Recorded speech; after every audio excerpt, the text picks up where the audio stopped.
இயேசு கிறிஸ்துவின் இனிதான நாமத்தில் இன்றைய ஆவிக்குரிய சிந்தனைக்கு உங்களை அன்புடன் வரவேற்கின்றோம். இப்போதும் ஒரு பாடலுக்கு பின்பு உங்கள் சிந்தையை தெளிவிக்கும் ஆவிக்குரிய செய்தியை கேட்கலாம். வான்வெள்ளி பிரகாசிக்குமே, உலகில் ஒளி வீசிடுமே, இயேசு பரன் வரும் வேளை மனமே மகிழ்வாகிடுமே, மனமே மகிழ்வாகிடுமே. வான்வெள்ளி பிரகாசிக்குமே, உலகில் ஒளி வீசிடுமே, இயேசு பரன் வரும் வேளை மனமே மகிழ்வாகிடுமே, மனமே மகிழ்வாகிடுமே. ஆண்டவரும் இரட்சகருமாக இயேசுவின் இனிதான நாமத்தினால் உங்களை வாழ்த்துகிறேன். நம்முடைய ஆவிக்குரிய சிந்தனைக்காக பிலிப்பியருக்கு எழுதின நிருபம் 2ஆம் அதிகாரம் 14ஆம் வசனத்தை நான் வாசிக்கிறேன். நான் வீணாக ஓடினதும் வீணாக பிரயாசப்பட்டதும் இல்லை என்கிற மகிழ்ச்சி கிறிஸ்துவின் நாளில் எனக்கு உண்டாயிருப்பதற்கு ஜீவ வசனத்தை பிடித்துக் கொண்டு உலகத்திலே சுடர்களைப் போல பிரகாசிப்பிக்கிற நீங்கள் கோணலும் மாறுபாடுமான சந்ததி நடுவிலே குற்றமற்றவர்களும் கபடற்றவர்களும் தேவனுடைய மாசற்ற பிள்ளைகளாம் இருக்கும்படிக்கு எல்லாவற்றையும் ஒருமிருப்பாமலும் தர்க்கிப்பில்லாமலும் செய்யுங்கள். பவுல் இதை எழுதுகிறார் பிலிப்பியருக்கு. என்ன சொல்லுகிறார் என்று சொன்னால், இந்த உலகத்திலே சுடர்களைப் போல பிரகாசிக்கிற நீங்கள் சொல்லுகிறார். இயேசு என்ன சொன்னார்? நீங்கள் உலகத்திற்கு வெளிச்சமா இருக்கிறீங்கன்னு சொன்னார். இந்த வெளிச்சத்திற்கும் நமக்கும் சம்பந்தம் இருக்கிறது. வானத்தின் பூமியை சிருஷ்டித்து ஒழுங்கற்ற பூமியை ஒழுங்குபடுத்தும் போது அதில் வெளிச்சம் கொடுப்பதற்காக சுடர் விடும்படியாய் சூரியன், சந்திரன், நட்சத்திரங்கள் எல்லாம் ஏற்படுத்துகிறார். அதிலும் நட்சத்திரத்துக்கும் ஆண்டவருடைய பிறப்புக்கும் கூட சம்பந்தம் இருக்கிறது. வேதம் அதைத்தான் சொல்லுகிறது. மத்திய எழுதின சுவிசேஷம் 2ஆம் அதிகாரத்திலே ஒரு பிரகாசமான நட்சத்திரம் அங்கு காணப்படுகிறது. ஞானிகள் அதை பார்த்துதான் பெத்லெஹேமுக்கு வந்ததாகவும் சொல்லப்பட்டிருக்கிறது. இன்னைக்கு நாம் ஒளி கொடுக்க வேண்டும், பிரகாசிக்க வேண்டும் என்று ஆண்டவர் விரும்புகிறார். ஏசாயா 60 தீர்க்கதரிசி தான் சொல்லுகிறார், எழும்பி பிரகாசி, எழுந்து பிரகாசிக்கணும். ஏனென்றால் the light has come, இந்த ஒளி வந்தது அப்படின்னு சொல்லுகிறார். இன்னைக்கும் இயேசு வந்து 2000 ஆண்டுகள் தாண்டிச்சு. நாம் பிரகாசிக்கலன்னா நம்ம யோசிக்க வேண்டிய ஒன்று, நாமே இருளுக்குள் கடப்போம் என்று சொன்னால் இருளில் இருக்கிற ஜனங்களுக்கு எப்படி வெளிச்சத்தை கொடுப்போம்? நாமே முடிவெடுக்க முடியாமல் குழம்பினால் மற்றவர்களுக்கு எப்படி உதவி செய்ய முடியும்? நாமே பலவீனமாயிருந்து விழுந்து கிடந்தால் பலவீனமா இருக்கவர்களை எப்படி தூக்கிவிட முடியும்? சொல்லிக்கொண்டே போகலாம். இன்னைக்கு நாம் ஒளி கொடுக்க வேண்டும் என்று ஆண்டவர் விரும்புகிறார். அந்த நட்சத்திரம் இயேசு பிறந்த போது வந்த நட்சத்திரம், அந்த நட்சத்திரத்தை பார்க்கும் பொழுது அது ஒரு வித்தியாசத்தை ஏற்படுத்துகிறது. அதுதான் பவுல் எழுதுகிறார். இங்க கோணலும் மாறுபாடுமான சந்ததிகள், கொடூரமான நாட்கள் நம்ம வாழ்ந்துட்டு இருக்கோம். நாம் வித்தியாசத்தை ஏற்படுத்த வேண்டும். நம்முடைய வாழ்க்கை முறை, நம்முடைய பேச்சு, நம்முடைய நடை, உடை, பாவனை எல்லாவற்றையும் ஒரு வித்தியாசத்தை ஆண்டவர் எதிர்பார்க்கிறார். இந்த உலகத்திற்கு அதை காண்பிக்க வேண்டும் என்று சொல்லி விரும்புகிறார். ஞானத்தோடு நடந்து கொள்ள வேண்டும். ஞானவான்கள் என்று வேதம் சொல்லுகிறது. யார் ஆத்மாவை ஆதாயப்படுத்துகிறவர்கள் ஞானவான்கள். அவர்கள் ஆகாய மண்டலத்தின் ஒளியைப் போல இருப்பார்களாம். அநேகரை நீதிக்குட்படுத்துகிறவர்கள் நட்சத்திரங்களைப் போலவே என்றென்றைக்கும் சதா காலங்களிலும் பிரகாசிப்பார்கள். வேதம் தானியேல் 12:3 சொல்லுது. நம்ம வாழ்க்கை சற்று யோசித்து பார்ப்போம். நமக்குள் வெளிச்சம் இருக்குதா? நமக்குள் பிரகாசம் இருக்குதா? அதைத்தான் ஆண்டவர் எதிர்பார்க்கிறார். அவைகள் இருக்கும் என்று சொன்னால் நிச்சயமாகவே நாம் சாதிக்கிறவர்களாய் மாறிவிடுவோம். மேலும் தானியேலை குறித்து நாம் வாசிப்போம் என்று சொன்னால், அவனுக்குள் ஒரு வெளிச்சம் இருந்தது என்று சொல்லி தானியேலின் புஸ்தகத்திலே பெல்சாத்தார் ராஜாவுடைய நாட்களிலே அவருடைய மனைவி சொல்லுகிற ஸ்டேட்மெண்டை பார்க்க முடியும். ஒரு தேசத்தின் ராணி சொல்லுகிறார். இன்னைக்கு நமக்குள் வெளிச்சம் இருந்தால் நாம் பலத்த காரியங்களை செய்ய முடியும். ஒரு ஃபேக்டரி நன்றாக ஓடிக்கொண்டிருந்தது, திடீரென்று சொல்லி நஷ்டத்திலே ஓட ஆரம்பித்து விட்டது. காரணம், எல்லா பெரிய பெரிய மிஷின்ஸ், என்ஜின்ஸ் எல்லாமே என்ன ஆகுது? ஸ்டக் ஆகுது. தேவையில்லாத ஃபால்ட் வருது. அதை ரெக்டிஃபை பண்ணி அதை சரி பண்ணி சர்வீஸ் பண்றதுக்கு ஏராளமான செலவுகள் ஆகிக்கொண்டிருக்கும் போது வருமானம் என்பது குறைந்து விட்டது. செலவினம் அதிகரித்து விட்டது.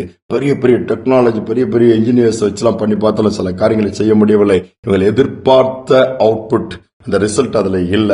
அதே ஃபேக்டரியில தான் ஒரு சாதாரண டிப்ளமோ முடிச்ச ஒரு வாலிப தம்பியை வேலை செய்து கொண்டிருக்கிறான்.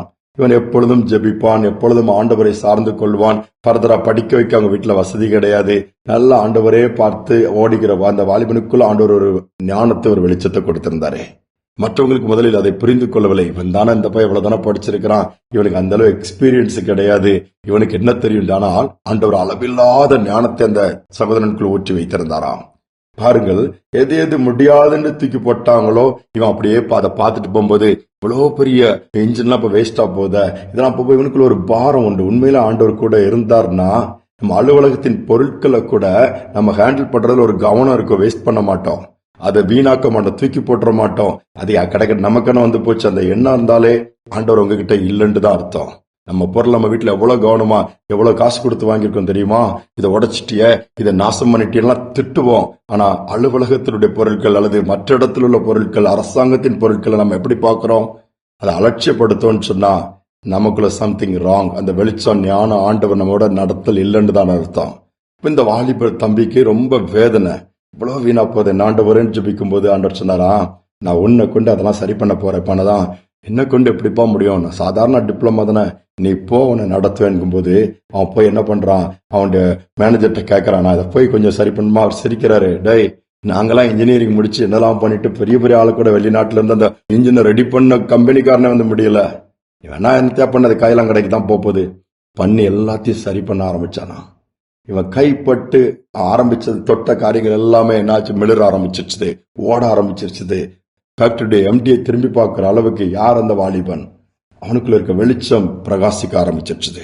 அவனை தேடி நிறைய ஜனங்க வர அளவுக்கு பெரிய பெரிய ஆட்கள் வர ஆரம்பிச்சிட்டாங்க. இவன் படிச்சது டிப்ளமா தான். என் ஆண்டவர் அவனை உயர்த்தி வச்சது பெரிய லெவல்ல வச்சாரு. அவன் நிமித்தமாக இந்த ஃபேக்டரியே வேற லெவலுக்கு உயர்ந்துருச்சுது. யோசித்து பாருங்க, மூடணும்னு சொல்லி போனத இல்ல, எல்கைகள் விரிவாக கூடிய அளவுக்கு ஆண்டவர் வழியை திறந்துட்டாரு. உங்களுக்குள்ளே எனக்குள்ள இந்த வெளிச்சத்தை ஆண்டவர் வைக்கிறாரு. அது ஆண்டோட விருப்பம். நம்ம ஒளி கொடுக்கணும், வெளிச்சமா இருக்கணும், பிரகாசிக்கணும். இந்த நாட்கள்ல ஏற்கனவே அந்த நட்சத்திரம் ஆண்டவருடைய கட்டளையின்படி பிரகாசிச்சு ஞானிகளின் பார்வை தன் பக்கம் இழுத்துச்சுது.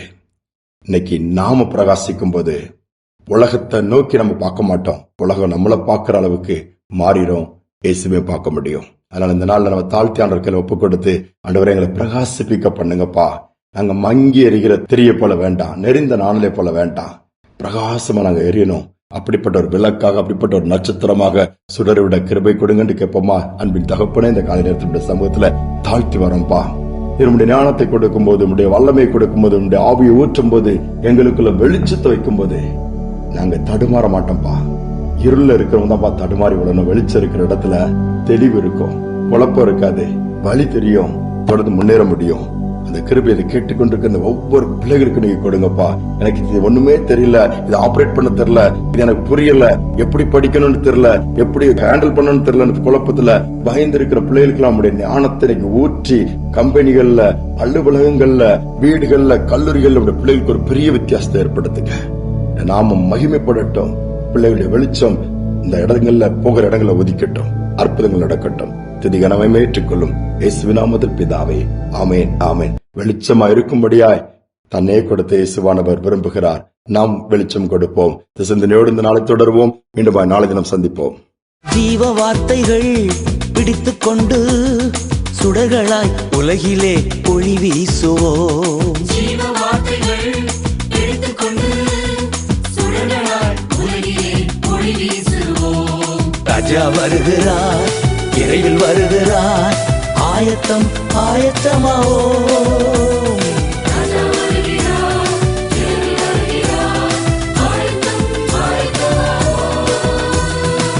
கொணலும் மாறுபாடுமான உலகத்தில் குற்றமற்ற குழந்தைகளாய் வாழ்ந்திடுவோம்.